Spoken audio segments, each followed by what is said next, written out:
Suara Gerasi FM, The Sound of Life. Tuhan adalah tempat persembunyian. Selamat pagi dan salam sejahtera untuk pendengar setia Radio Suara Gerasi dimanapun Anda berada. Kita jumpa dalam program spesial talk show yang menghadirkan BNN atau Badan Narkotika Nasional wilayah Kota Cirebon yang akan berbincang bersama kita semuanya, pendengar setia Radio Suara Gerasi FM, sampai jam 10 nanti. Dan keluarga Gracia, hari ini BNN hadir untuk memberikan informasi dan tentunya kembali mengingatkan kita, meningkatkan kesadaran kita masyarakat tentang bahaya narkoba dan pentingnya kepedulian kita terhadap lingkungan sekitar agar dapat menekan peredaran dan penyalahgunaan narkoba. Sebagaimana kita tahu, sebagai masyarakat Indonesia, sering sekali kita mendengar tentang penyalahgunaan narkoba, dan hari ini keluarga Gerasi kita akan berbincang mengenai satu topik mengenai ayo rehab, ayo lapor. Di studio Suara Gerasi sudah hadir narasumber dari BNN Kota Cirebon. Ada Ibu Rita Novitasari AMD ST.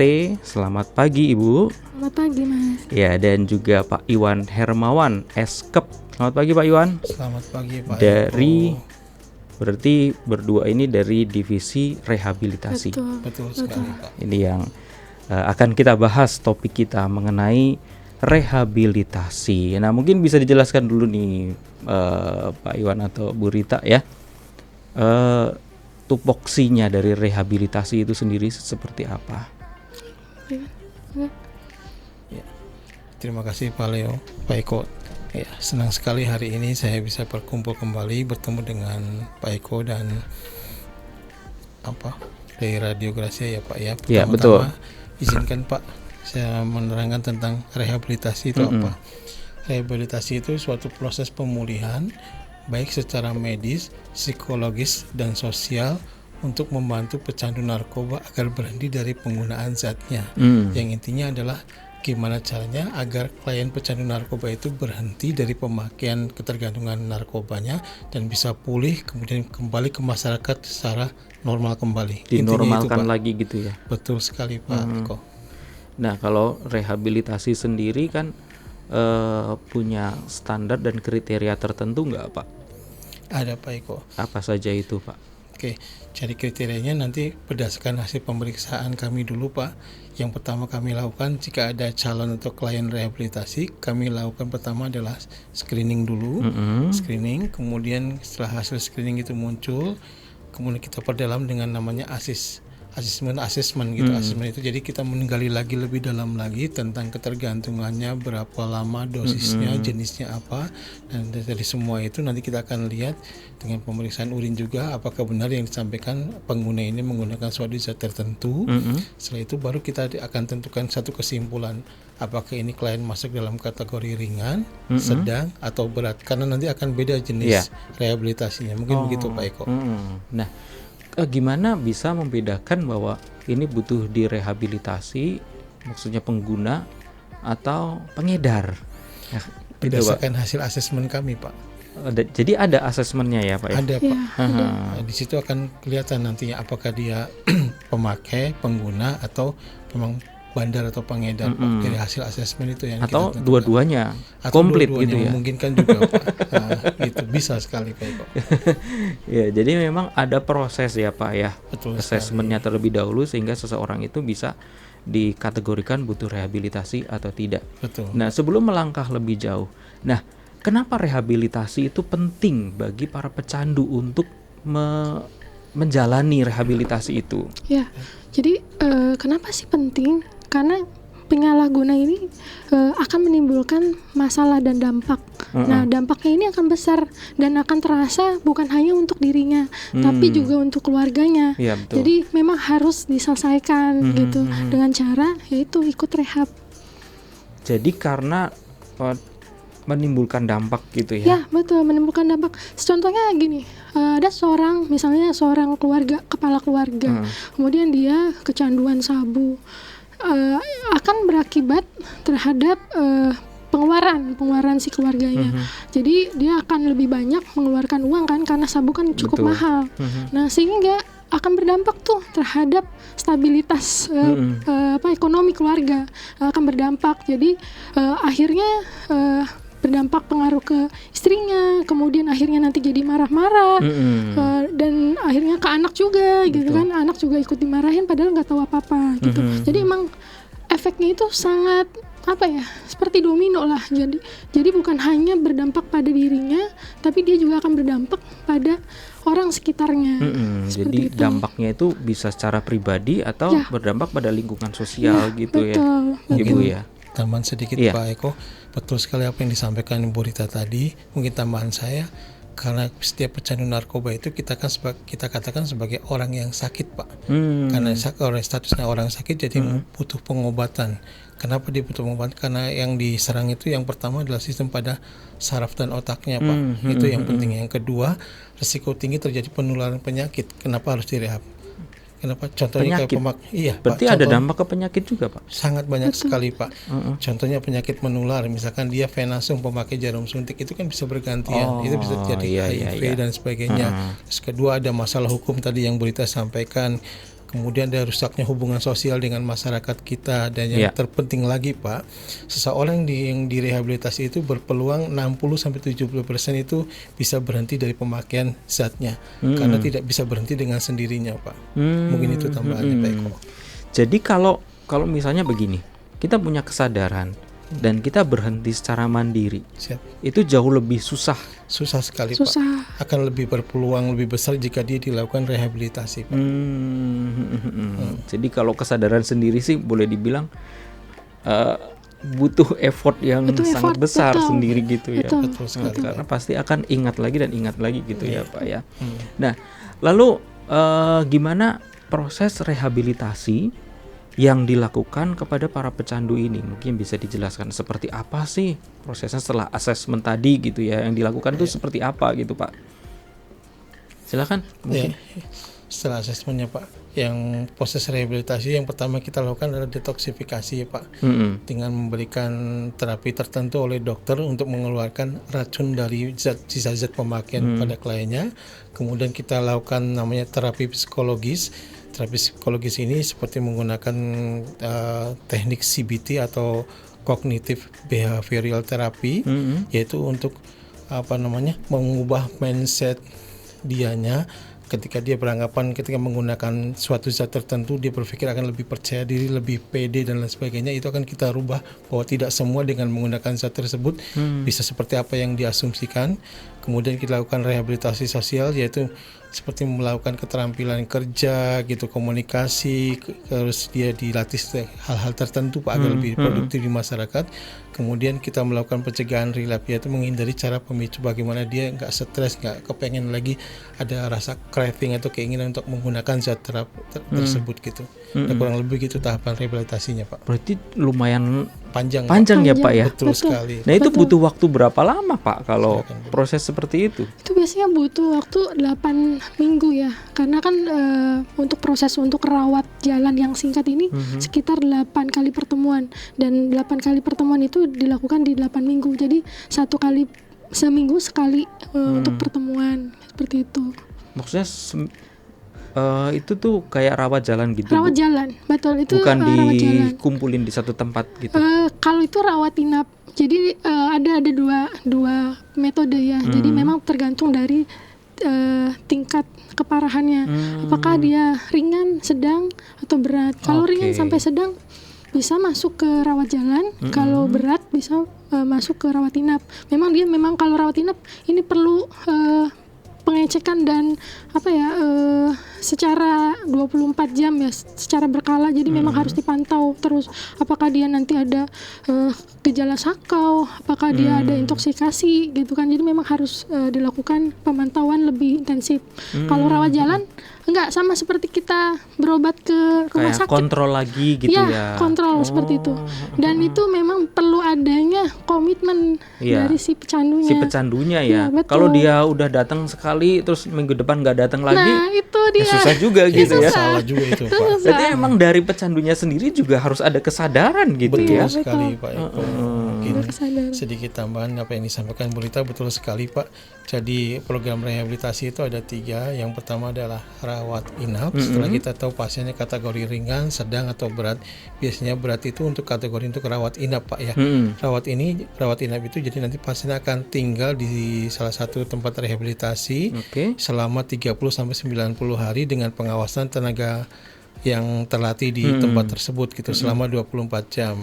Kalau yang rawat jalan yang tadi sampaikan Bu Rita betul, jadi pasien bisa datang ke klinik secara berkala sesuai dengan perjanjian waktu yang tidak ditentukan Pak. 1 minggu sekali tiap hari apa, dan pasien bisa tinggal di rumah, kembali ke rumahnya gitu loh. Itu yang membedakan. Yang terakhir adalah tentang pasca rehabilitasi. Jadi di sini setelah pasien selesai melakukan rehab, kami punya kegiatan memantau kondisi pasien setelah pasca rehabilitasinya seperti apa.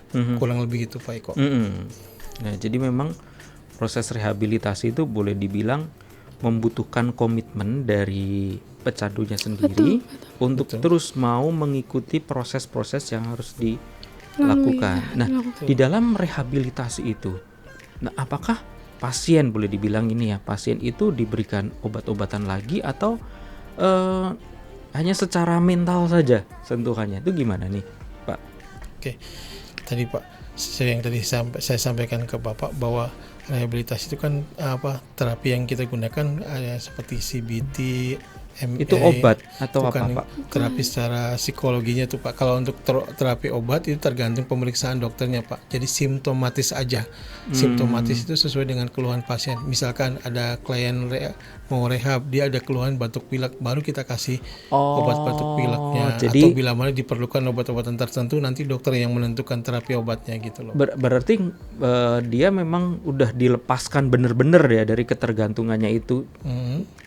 Jadi obat itu sifatnya tergantung dia sakit apa, keluhan pasiennya seperti keluhan apa, pasiennya, bukan untuk mengatasi kecanduannya, bukan ya? Itu kalau mungkin dirawat inap.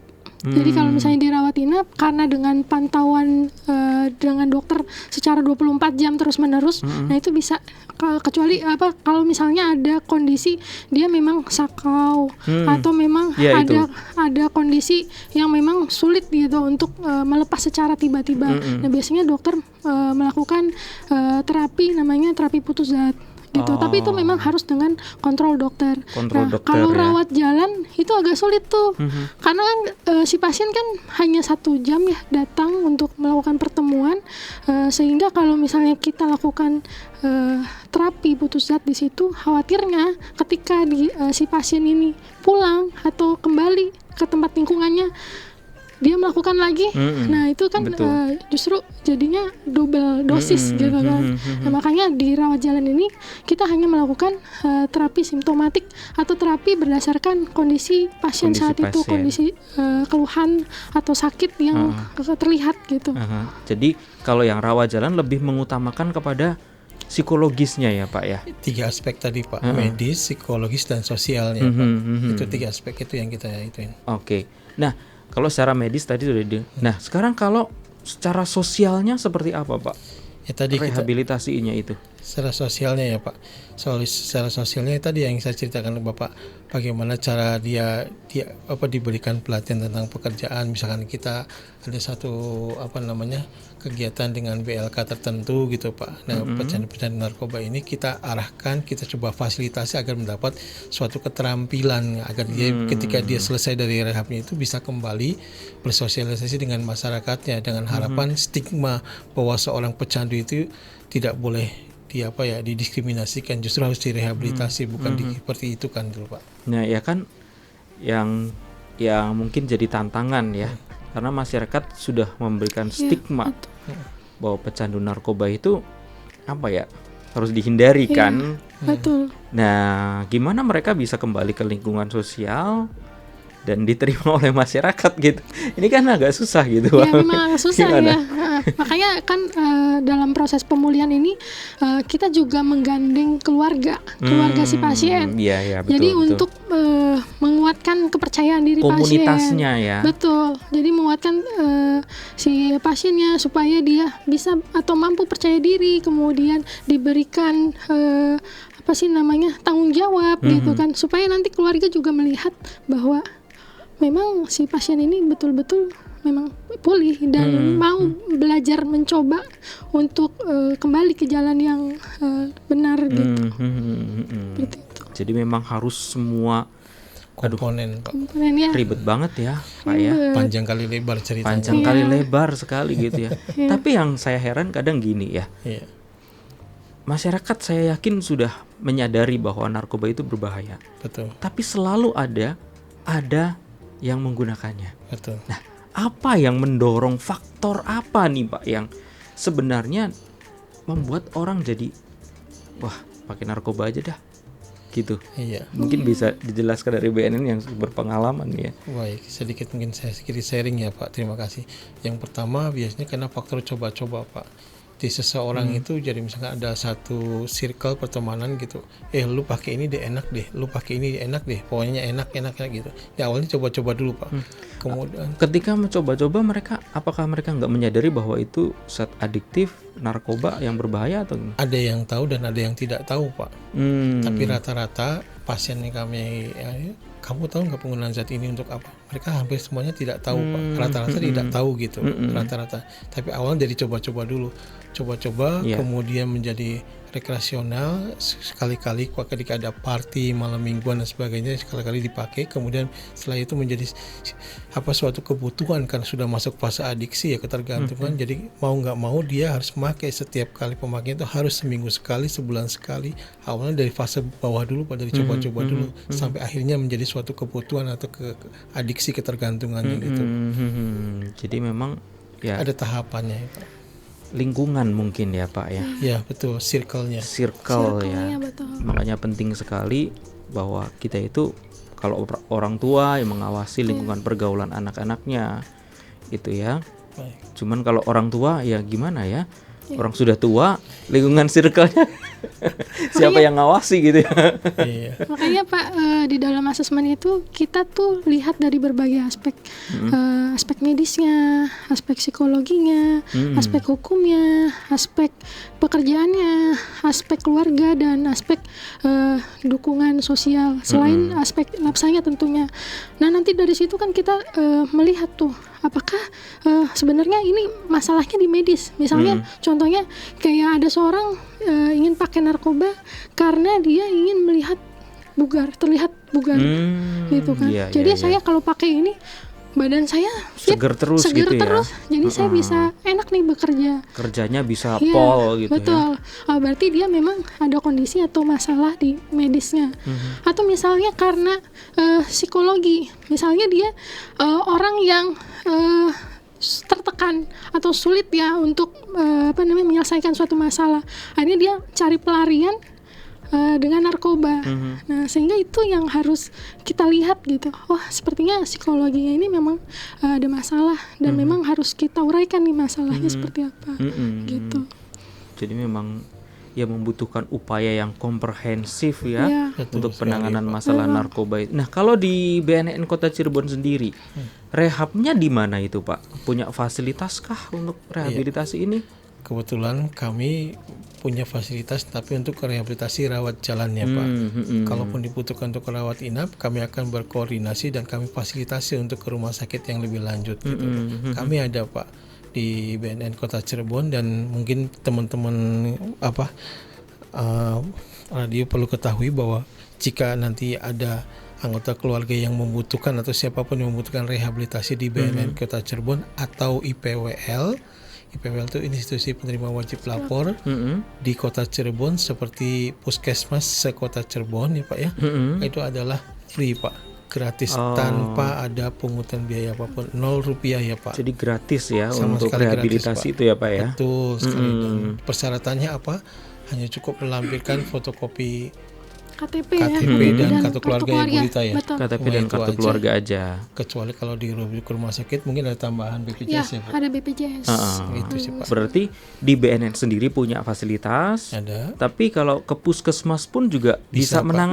Kenapa Kenapa kami membuat jejaring dengan puskesmas? Karena selama ini masih ada statement atau stigma di masyarakat ketika di BNN, karena takutnya nanti ditangkap, nanti digimanain target operasi dan sebagainya. Nah itu yang kita coba putus mata rantai bahwa BNN itu tidak semenyeramkan apa yang mereka pikirkan gitu loh. Nah, teman-teman yang di puskesmas pun bisa mungkin lebih terjangkau dengan masyarakat, lebih dekat gitu loh Pak. Makanya kita coba bikin jejaring dengan puskesmas di Kota Cirebon. Itu fungsinya. Jadi Pak. kalau yang adiksi atau pengguna itu nggak serta-merta ditangkap langsung di penjara ya Pak ya? Tidak Pak, ada undang-undangnya di Undang-Undang Narkotika 35 nomor 35 tahun 2009 pasal 54, bagi setiap pecandu atau pengguna narkoba, penyalahguna narkoba bukan bandar ya Pak, itu wajib dilakukan rehabilitasi. Wajib, jadi ada ya? dasar hukumnya kok Pak. Dasar hukumnya wajib justru Wajib ya? dilakukan rehabilitasi. Jadi masyarakat nggak perlu takut melapor ya? Tidak untuk perlu takut melapor Pak, mangga silakan. baik itu dengan kesadaran sendiri atau mungkin ada pihak keluarga yang melaporkan juga bisa ya Bu Betul ya? sekali Pak. Dan nggak harus sampai tunggu sakau gitu kan. Yang kasus misalnya hanya coba pakai atau hanya sekali atau 2 kali pakai kemudian ingin direhab, itu bisa banget malah gitu kan. Jadi kadang-kadang stigma masyarakat kalau pecandu itu sakau dulu deh gitu, baru dibilang itu udah parah gitu ya? gitu kan, baru datang gitu kan, atau keluar busa dulu nih baru datang gitu kan ke puskesmas. Nah itu yang sangat disayangkan gitu. Jadi kita terbuka ya Pak ya untuk masyarakat yang baru 1 kali atau 2 kali pakai untuk datang untuk rehab. Nah itu kita bisa. Justru semakin awal mendapat penanganan itu semakin Lebih baik Pak. lebih baik. Sekali Pak. Betul. Dan kemungkinan untuk lepas itu jadi semakin besar gitu Makin ya. besar. Iya, jadi jangan sampai keluarga Gracia takut untuk melapor, takut untuk menyampaikan masalah ini supaya mendapatkan penanganan yang lebih cepat. Apalagi pelayanan dari BNN Kota Cirebon ini juga gratis. Betul sekali Jadi Pak. bisa diakses oleh seluruh masyarakat Indonesia. Karena ada beberapa ini Pak, apa namanya? Oknum Saya bilang Ada oknum yang mengatasnamakan BNN, nanti di sana di BNN bayar gini. Itu tidak betul sama sekali Pak, dan itu yang perlu kita bantah bahwa tidak seperti itu kami itu Pak. Kami memang benar-benar free Pak. Free, gratis. Silahkan diakses bagi pecandu-pecandu yang pengen sembuh dari narkobanya, silakan. Jadi untuk rehabilitasi di BNN Kota Cirebon maupun di BNN seluruh Indonesia mungkin ya, karena ini kebijakannya kan nasional ya, itu gratis keluarga Gracia. Betul. Jadi kalau mungkin ada yang ngomong lewat saya aja cuman segini gitu ya, itu pasti masuk kantongnya dia gitu ya Pak ya. Oknum itu Pak gitu. Ya betul.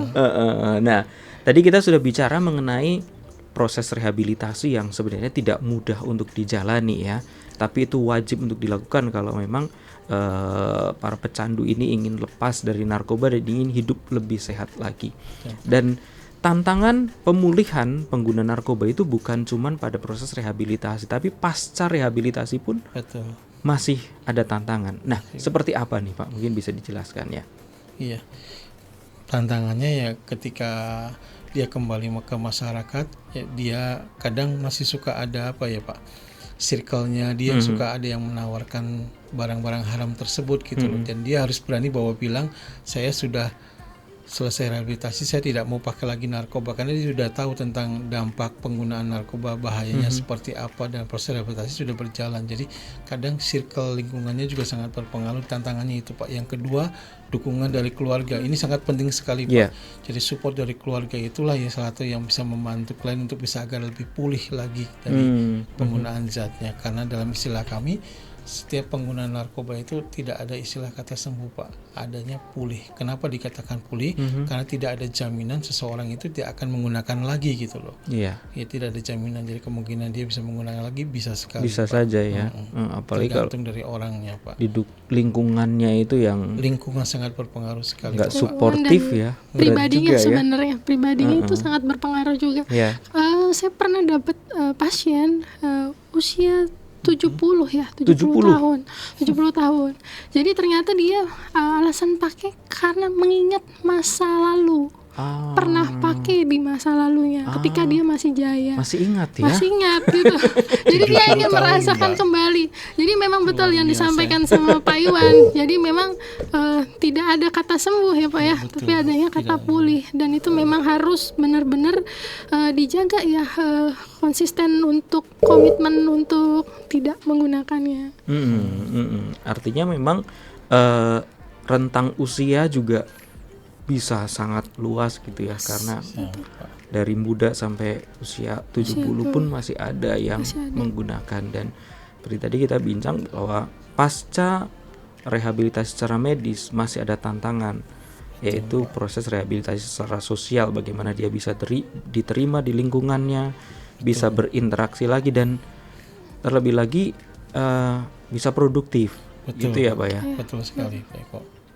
Karena ada juga kan motif ekonomi di balik penggunaan narkoba itu. Jadi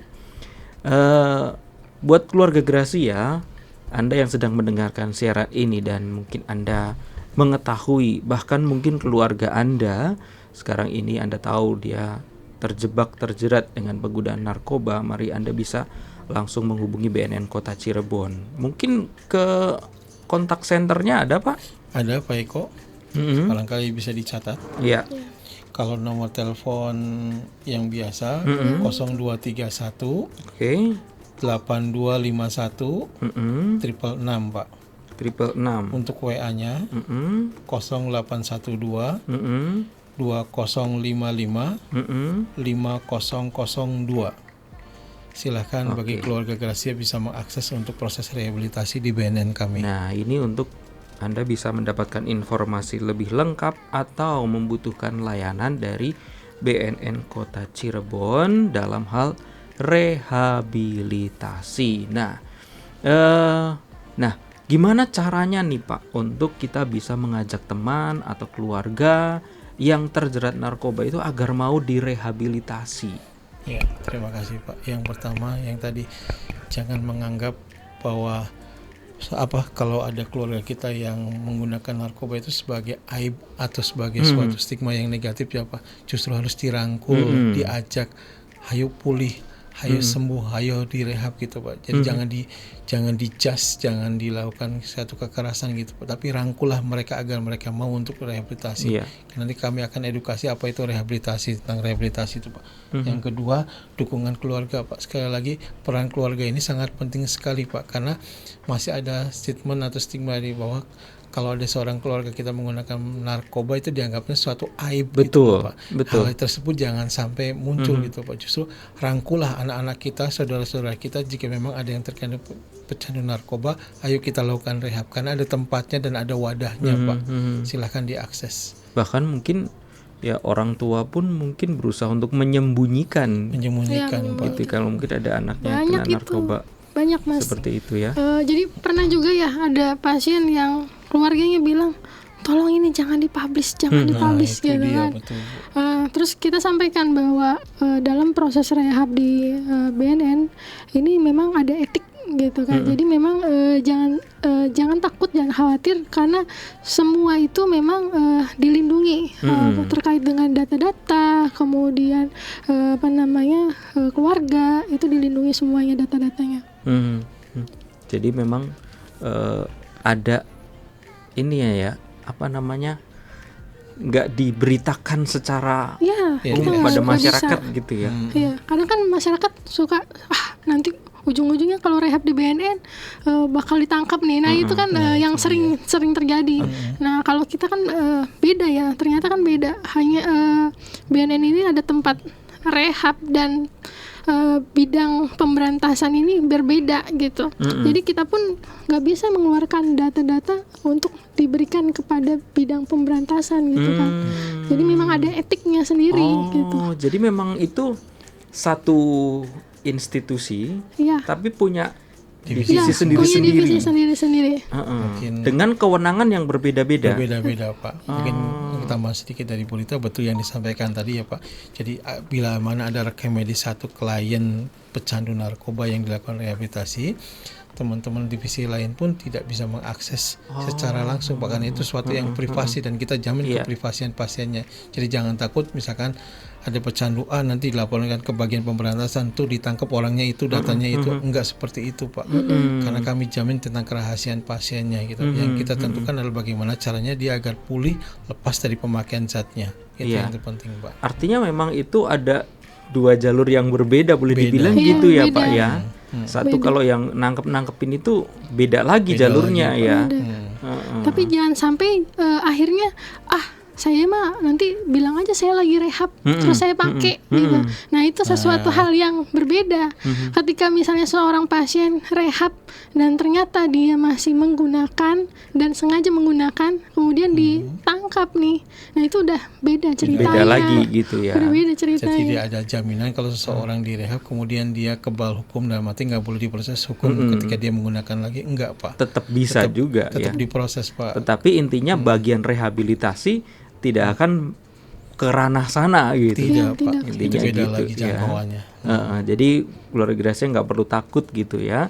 Kalau kita lapor, kita membutuhkan itu justru malah lebih aman gitu ya Pak. Betul sekali Pak. Lebih cepat akan lebih baik lagi. Lebih untuk baik proses lagi. pemulihannya. Jangan nunggu ditangkap malah repot iya. nantinya gitu ya. Iya. Jadi memang penting sekali gitu ya untuk mengatasi narkoba ini, karena kita melihat bahwa sekarang ini yang agak susah juga dalam divisi boleh dibilang pencegahannya juga. BNN mungkin juga menghadapi tantangan tersendiri karena Betul. kita lihat yang mengedarkan itu bukan orang-orang biasa lagi sekarang Pak. Seperti apa tuh Pak Eko? Yang mengedarkan itu berseragam gitu. Oh gitu ya. Oknum itu namanya. Oknum ya kan. Tadi pagi saya baru baca Instagram dari mana itu Kalimantan kalau nggak salah yang ditangkap gitu ya. Kaset narkoba. Nah, gimana masyarakat bisa bebas dari narkoba kalau masih seperti ini? Berarti Betul, Pak Iwan sama Bu Rita masih banyak pekerjaannya nih ya. Ya, insya Allah masih banyak kok petugas-petugas yang baik dan memang benar Pak. Tidak semuanya juga gitu. Tidak semuanya juga ya, masih banyak yang menginginkan bahwa Indonesia ini memang benar-benar bersih dari narkoba. Betul. Nah, selain rehabilitasi, apa saja yang perlu dilakukan oleh para pecandu ini untuk mereka bisa normal kembali dalam hidupnya? Selain rehabilitasi ya Pak, dia harus punya soft skills tersendiri ya Pak, punya keterampilan. Jadi ketika mereka masuk dalam lingkungan masyarakat, dia punya kemampuan basic pekerjaan sendiri gitu Pak, agar dia bisa terima di masyarakat. Kemudian dia mampu bersosialisasi dengan masyarakatnya. Artinya stigma yang dulu bahwa saya seorang pecandu sekarang sudah pulih, sudah kembali normal dan bisa bersosialisasi dengan masyarakatnya, agar bisa diterima kembali gitu Pak. Dan yang ketiga adalah balik lagi ke keluarga. Keluarga harus meyakinkan bahwa anak atau saudaranya sudah kembali pulih Pak, sudah tidak menggunakan narkoba, dan yang terpenting jauhi narkobanya, jangan sampai didekatin lagi. Gitu, Pak. Nah, ada pengguna-pengguna yang sampai mengalami otaknya mengalami penurunan kinerja. Nah, itu bagaimana untuk? Iya, karena setiap pengguna narkoba itu yang paling banyak yang secara medis ya Pak, secara klinis ya, sekarang itu namanya terjadi brain atrophy Pak. Otaknya itu mengecil, jadi miliaran sel-sel di otak itu mengalami kerusakan gitu. Kalau kita lakukan namanya dengan alat canggih seperti MRI, itu akan beda-beda hasil dari warna otaknya gitu Pak. Contoh, misalkan kalau dia menggunakan sabu akan terjadi seperti warna agak hijau-hijauan dan kehitam-hitaman. Itu artinya tadinya ada nekrosis, kematian jaringan pada otak. Kalau di pemakai ganja beda lagi Pak, agak kuning-kuningan. Kalau hasil MRI-nya ya kuning-kuningan juga sama ada kehitam-hitaman. Bayangkan kalau kita menggunakan sabu, ganja, sinte dan lain sebagainya, apa yang terjadi kalau kita lakukan MRI? Pelangi dengan warna macam-macam ya Pak ya. Yang ujung-ujungnya muaranya terjadi yang namanya ODMK Pak. ODMK apa itu Pak? Orang dengan masalah kejiwaan. Nanti paling final terjadi ODGJ, orang dengan gangguan jiwa berat. Karena kalau dia pecandu narkoba, antara dua tadi komorbidnya, secara medis bisa, dan yang terakhir adalah masalah kejiwaannya Pak, psikologisnya. Itu yang jadi gangguan jiwa berat. Itu rata-rata pengguna narkoba ke situ larinya Pak. Dan itu dampaknya udah susah untuk disembuhkan, Pak. Agak lumayan susah juga sih Bisa Pak. pulih lagi nggak, Pak, kalau misalnya otaknya udah pelangi kayak gitu? Iya, untuk sembuh bisa artinya secara butuh waktu yang cukup lama ya Pak prosesnya ya Pak ya. Tapi yang terpenting kalau sudah muncul komorbid, sudah ada penyerta seperti gangguan jiwa tadi, jadi ada dual diagnosa yang harus kita tanganin. Itu akan menjadi suatu masalah tersendiri gitu Pak, karena pengobatannya harus dua. Dia harus pengobatan untuk nafsanya, yang kedua dia pengobatan untuk masalah gangguan jiwanya. Ini juga menjadi satu trouble tersendiri, tantangan tersendiri loh Pak. Beda diagnosanya juga nantinya. Iya, jadi bisa sampai separah itu ya dampaknya. Betul ya Pak sekali, ya. Pak. Makanya mending hidup sehat lah ya. Kalau udah begitu kan repot ya. Repot Iya, sekali. mungkin bisa ditambahkan Bu Rita. Iya, saya sempat dapat pasien tuh, ketika saya coba tanya, dia udah 30 butir sehari untuk pemakaian tramadol. Tramadol. Waktu itu ketika saya lakukan wawancara, terus tiba-tiba dia keluar naik ke atas cup gitu, udah loncat-loncat di situ. Wah, kata saya ini udah mentalnya udah kena ini gitu kan, udah nggak bisa kami tangani di Bisa sini. sampai kayak gitu. orang kesurupan ya berarti Iya. ya. Pak. Udah Berhalusinasi gitu, juga. udah. gitu. Jadi dia ngerasa dia ada di atas awan katanya gitu. Jadi udah di kata kami kayaknya ini udah nggak bisa nih, udah harus lakukan penanganan yang lebih intensif gitu kan, harus ke psikiatri dulu gitu. Jadi memang sampai separah itu Sampai ya separah itu. dampak dari Dampaknya. penggunaan obat ya. Bukan tambah sehat kayak minum obat itu ya. Iya, dan aneh ya kan, padahal untuk obat-obat seperti itu kan nggak dibilang tidak cukup murah ya, kalau misalnya di 30 butir sehari gitu kan, cukup banyak gitu kan. Iya. Konsekuensinya ketika organ otak kita udah mulai seperti itu Pak, ujung-ujungnya tadi Pak ke ODGJ atau ODMK tadi. Itu menjadi suatu yang serius harus ditangani Pak. Jadi penting sekali nih keluarga Gracia. Mari kita sadar bahwa penggunaan narkoba itu tidak membawa dampak yang baik buat tubuh kita. Mungkin di awal-awal sih ngerasa waduh enak gitu ya, gitu happy terus gitu ya. Tapi itu namanya memanipulasi diri gitu ya, membohongi diri kita sendiri, memanipulasi otak kita untuk sesuatu yang nggak real. Dan kalau itu terus dilakukan, maka kita akan mengalami kerusakan, bukan saja secara fisik tapi mental juga akan mengalami kerusakan, dan tentunya ya produktivitas kita akan terganggu, hubungan dengan keluarga juga terganggu. Betul, Pak. Gitu. Jadi kita bisa mengalami masalah sosial dan ya dampak negatif dari semua hal itu. Nah, apa pesan penting nih untuk masyarakat kita, anak-anak muda juga gitu ya, supaya jangan sampai pakai narkoba? Yang pertama, pandai-pandailah kita bergaul Pak. Artinya memilih teman. Ketika ada teman atau seorang yang menggunakan narkoba atau mengajak kita menggunakan narkoba, kita harus berani bilang tidak, saya tidak mau menggunakan narkoba. Itu harus menjadi satu komitmen Pak. Jadi kita harus berani bilang saya nggak mau menggunakan narkoba. Satu lagi mungkin tambahan buat teman-teman sekalian, bahwa dalam diri setiap manusia, bahkan pada hewan Pak, sebenarnya sudah ada narkotika alami yang sudah Tuhan ciptakan pada kita Pak. Apa itu? Namanya dopamin, hormon kebahagiaan. Contohnya, tahu-tahu kita dapat rezeki, kita lagi sakit nih Pak, happy gitu ya. Iya, langsung sakitnya sembuh Pak. Itu contohnya gitu. Jadi ngapain kita pakai narkotika sintesis buatan kalau sudah ada narkotika alami yang sudah Tuhan ciptakan buat kita Pak. Intinya jangan dekati narkoba. Mungkin itu, Bu Rita. Jangan dekati narkoba.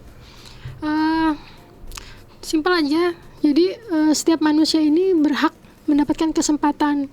Jadi jangan takut kalau misalnya teman-teman di luar sana membutuhkan untuk rehabilitasi, karena kami siap untuk membantu teman-teman untuk kembali pulih.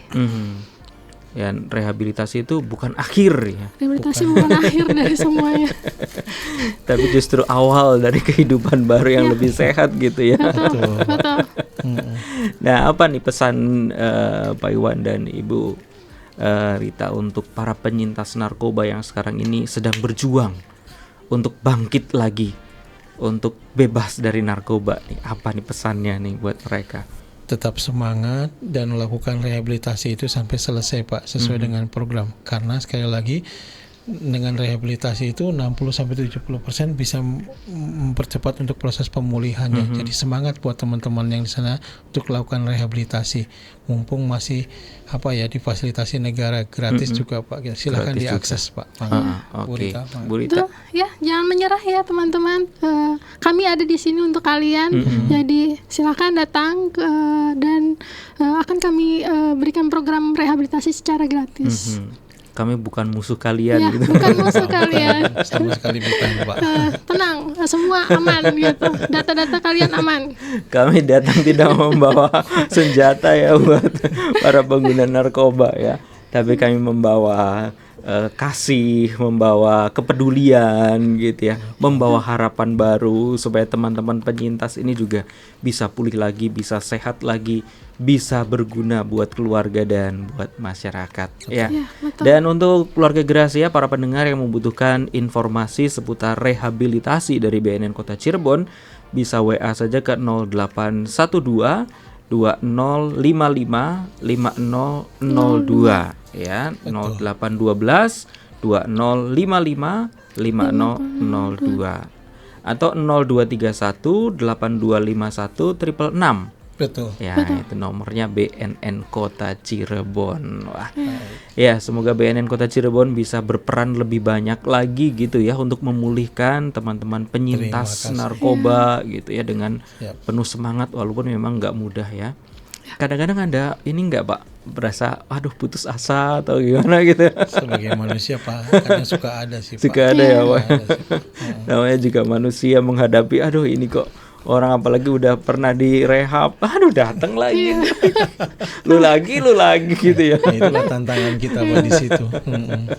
Ya, tapi ya tetap semangat buat teman-teman dari BNN Kota Cirebon, walaupun memang ya tidak mudah ya untuk menghadapi persoalan narkoba di Indonesia ini, karena setiap tahun selalu ada aja gitu ya pengedar yang ditangkap, penggunanya yang harus direhabilitasi, tapi semuanya itu memang harus kita hadapi sebagai ikhtiar kita untuk menjadikan Indonesia lebih maju lagi, Indonesia emas gitu ya, bebas Dan dari bebas narkoba. Baik, terima kasih Pak Iwan dan Bu Rita sudah hadir Sama-sama, Pak. pagi hari ini untuk berbagi sesuatu yang harapannya ini bisa meningkatkan kesadaran masyarakat kita tentang bahaya narkoba yang bukan saja mengancam kita secara fisik, tetapi mengancam mental kita, bahkan mengancam kondisi keluarga kita. Semoga kita semuanya menjadi orang-orang yang terus mau berjuang jauh dari narkoba, hidup sehat, menggunakan semua talenta yang kita punya, sehingga kita sungguh-sungguh bisa berhasil dalam kehidupan ini, bebas dari narkoba. Keluarga Gracia, demikian perjumpaan kita dalam talkshow bersama BNN Kota Cirebon. Waktunya kami bersama Pak Iwan dan Bu Rita pamit. Selamat pagi, selamat melanjutkan aktivitas, dan Tuhan memberkati.